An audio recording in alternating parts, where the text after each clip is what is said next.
and welcome back to Football Made Simple. West Ham United are currently having a standout season in the Premier League. At the time of writing, they are 4th on the table and dreaming of Champions League football in their new stadium.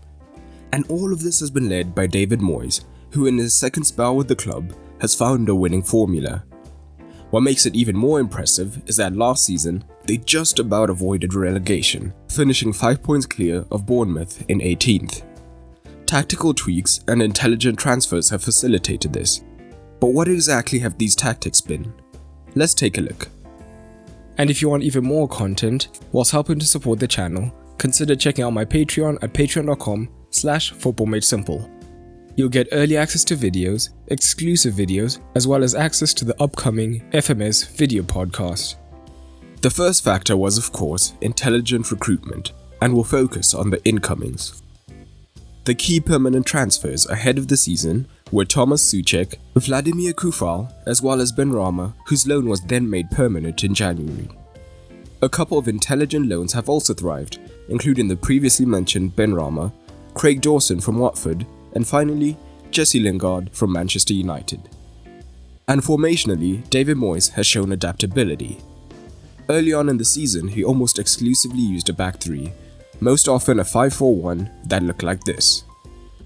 However, in more recent weeks, we have more often seen the 4-2-3-1 come into play, primarily dictated by an injury to Masuaku, as well as getting the most of Lingard in the 10 position. And it's not just that they change formations, they are effective with both formations, although slightly more in a back three.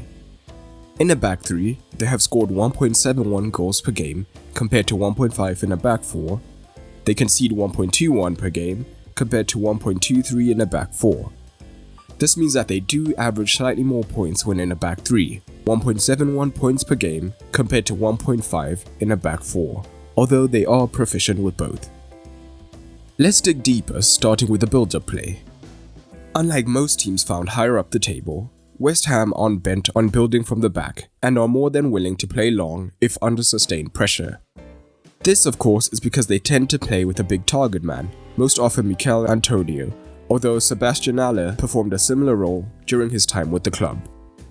Thomas Souček, who is incredible in the air, will also tend to push up when Fabianski has the ball, to be a second option, whilst both wingers will come narrower to look for the potential knockdown and also open up room for the wingbacks to push high up early when playing in a back five. This shape then allows them to often win the knockdown and have plenty of potential options to find running in behind, particularly the wide players. Antonio, Haller, and Souček all win 3 aerials per 90 or more, and Souček in particular wins the 3rd most aerials per 90 in the league, with only Benteke and McBurney ahead of him. But when playing short, West Ham keep it more simple, looking to progress from back to front quickly. The first passes tend to be into Declan Rice, who in many ways is the hub of the team. When they have been under sustained pressure, he can use short passes and tight turning to keep possession and relieve the pressure. But Rice can also be a lot more adventurous with his passing, often looking for longer balls into the advancing fullbacks, or line-breaking passes when the wider men have tucked in closer to the half spaces to receive the ball between the lines. Souček, on the other hand, positions himself slightly higher up the pitch and is much more conservative, looking to play simple short passes back into Rice or to the wingbacks. We see the difference in their on-the-ball contribution, with Rice attempting more passes than Souček. And it is here we see a more pronounced difference between the back four and the back five. When using a back five, only having 2 dedicated central midfielders means they would be outnumbered against most teams, so the flanks come into play, particularly down the left, which they look to attack down 39% of the time. And in many ways, Cresswell is the key, often moving higher from left centre-back to join the midfield in this inside half space, creating something like a midfield three. Having transitioned from being a left-back himself, a position which he still sometimes occupies, he has excelled at left centre-back, particularly going forwards. As opposition tend to be drawn to the other midfielders, means he often has more space here, and he is also a great passer, attempting line-breaking passes into those higher up. In fact, he completes more progressive passes and passes into the final third than both Rice and Souček. And his positioning here generally unlocks the left-hand side, with the wing-back, initially Masuaku, and after his injury often Johnson, able to push high up into the left winger position, with the forward coming infield. If the winger looks to press Cresswell, West Ham can then look to work it down the flank where they'll have a numerical advantage, and Fornals and the wing-back often combine to get the cross in.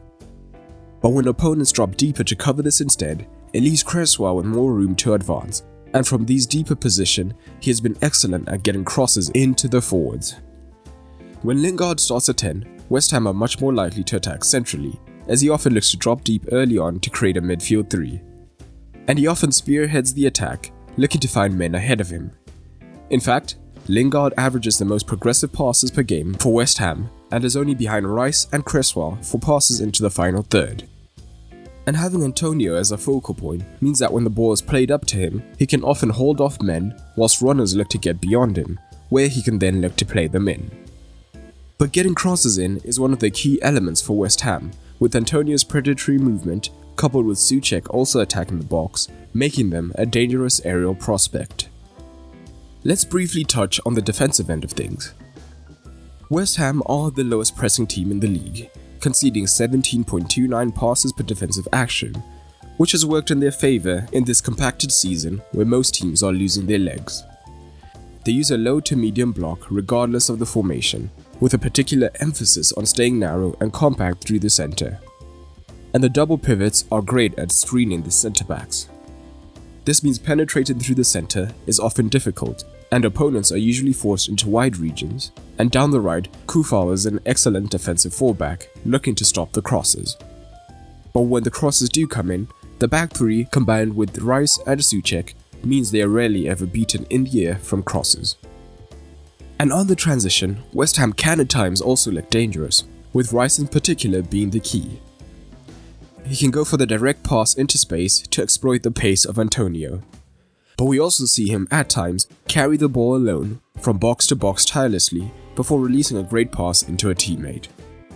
All of these tactics have also been supplemented by having great ability from set pieces. Having such a big core to the squad means they have excelled in both boxes, getting several goals whilst also looking impenetrable when defending set pieces. Moyes' men will be hoping to make their way into the Champions League, and at the moment they have every chance. A recent injury to Rice and inconsistent form means this may be tricky, but regardless of what happens, this has been an outstanding season for the Hammers. But that's all for today, and remember, keep it simple.